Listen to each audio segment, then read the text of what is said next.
प्रिय छात्रों, आज हम सभी लोग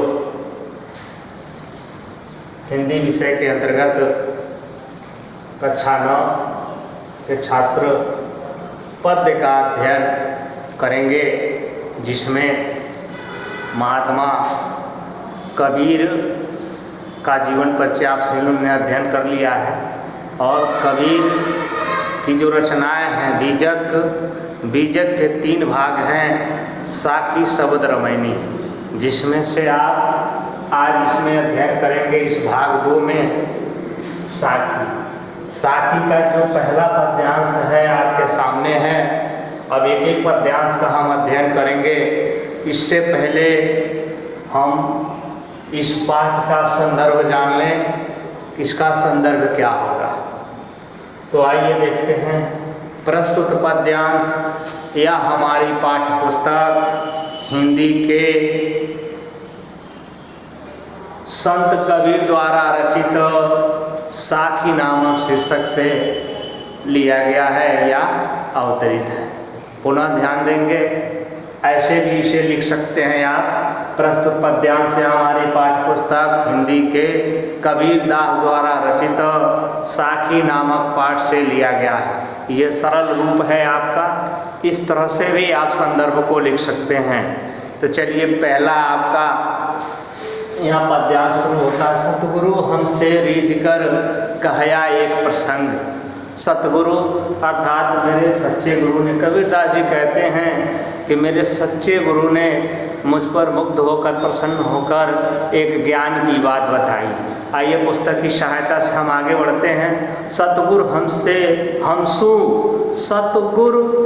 हमसु रीझ कर एक कहया प्रसंग, बरस्या बादल प्रेम का भीग गया सब अंग। अर्थात कबीरदास जी कहते हैं कि मेरे सच्चे गुरु मुझ पर मुग्ध होकर, प्रसन्न होकर एक ज्ञान की बात बताते हैं।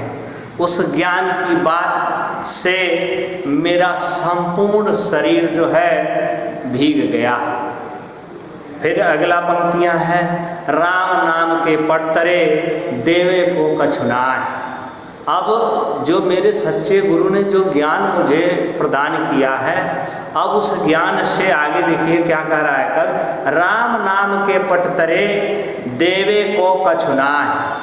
यहाँ कबीरदास जी कहते हैं कि राम नाम के सिवा मेरे पास देने के लिए कुछ भी नहीं है। क्या ले गुरु संतोषिए हौस रही मन माय। हौस मने होता है विलासा, इच्छा। तो कहते हैं क्या ले गुरु संतोषिए हौस रही मन माय। यह अभिलाषा है मेरे मन में कि मैं अपने गुरु को क्या दे करके संतोष दिलाऊं, उनको खुश करूं, वह संतुष्ट हो जाए, प्रसन्न हो जाए। फिर अगली पंक्तियां देखिए। ज्ञान प्रकाश्या गुरु मिलिया सो जिन बिसरी जाय। आज जब गोविंद कृपा करी तब गुरु मिलिया आय। यहाँ देखिए, ज्ञान प्रकाश्या गुरु मिलिया। यदि ज्ञान की प्राप्ति होती है तो गुरु भी मिल जाते हैं। ज्ञान प्रकाश्या गुरु मिलिया।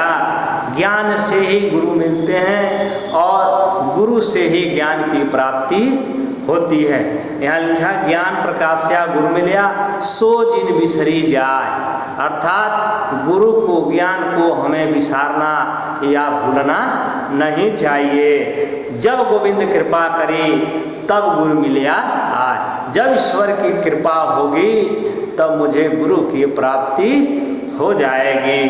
माया दीपक नर पतंग लिखा है। माया दीपक नर पतंग भ्रम भ्रम इवे पड़ंत।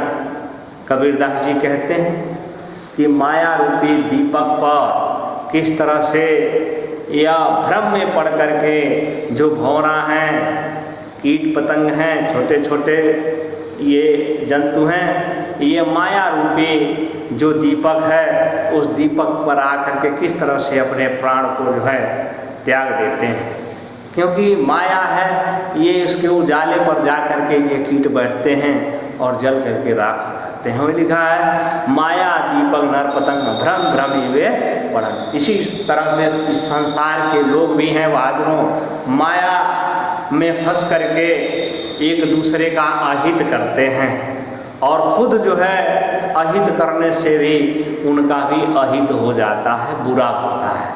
यही बात यहाँ महात्मा कबीरदास जी ने हम लोगों को समझाया है। माया दीपक नरपतन भ्रमि भ्रमि वे पड़ंत, यानी बार बार जो है उस दीपक पर ये भंवरे जा करके मंडराते हैं और अपने प्राण को त्याग देते हैं। इसी तरह से इस संसार के लोग भी गलतियां करते हैं और उसका दुष्परिणाम वह भोगते हैं। कहे कबीर गुरु ज्ञान थे एक आध उबरंत। कबीरदास जी कहते हैं कि ज्ञान से बहुत कम ही लोगों का उद्धार होता है। अगर ज्ञान की प्राप्ति हो गई तो आपका उद्धार निश्चित है।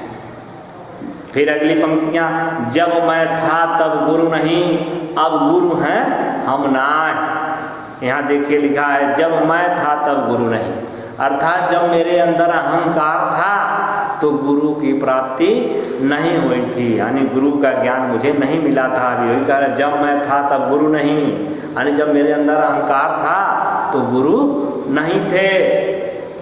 पुनः अगले, अब गुरु हैं हम नाय, और गुरु की प्राप्ति हो गई और हम अर्थात मेरे अंदर से अहंकार जो है नष्ट हो गया।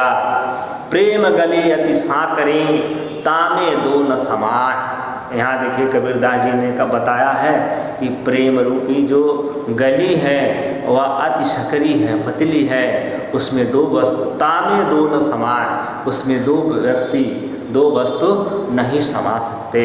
जिस प्रकार से प्रेम गली अति साकरी तामे दो न समाय, अर्थात आप इस प्रेम रूपी गली में अकेले जा सकते हैं, अर्थात ज्ञान को प्राप्त करने के लिए आप इस मार्ग पर जा सकते हैं। अर्थात दोनों अहंकार, यहाँ ध्यान दीजिए बहादुरों, अहंकार और ज्ञान दोनों यह एक, ये कवि ने समझाने का प्रयास किया है कि अहंकार और ज्ञान यह दोनों एक साथ नहीं रह सकता है।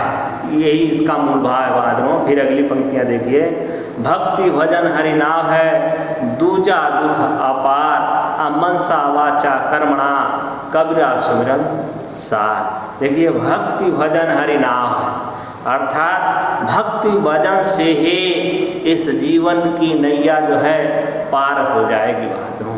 इसलिए हम सभी को चाहिए कि अपने जीवन में प्रभु का भजन करें, गुणगान करें, दूजा दुखा पार। और दूसरा जो रास्ता है वह केवल उस जीवन में उस रास्ते पे दुख ही दुख भरा हुआ है। इसलिए हम सभी को चाहिए कि हम अपने जीवन में ईश्वर का गुणगान करें। भक्ति भजन हरि नाम है दूजा दुख अपार, अर्थात दूसरा मार्ग जो है वह दुख ही भरा हुआ है उस मार्ग में।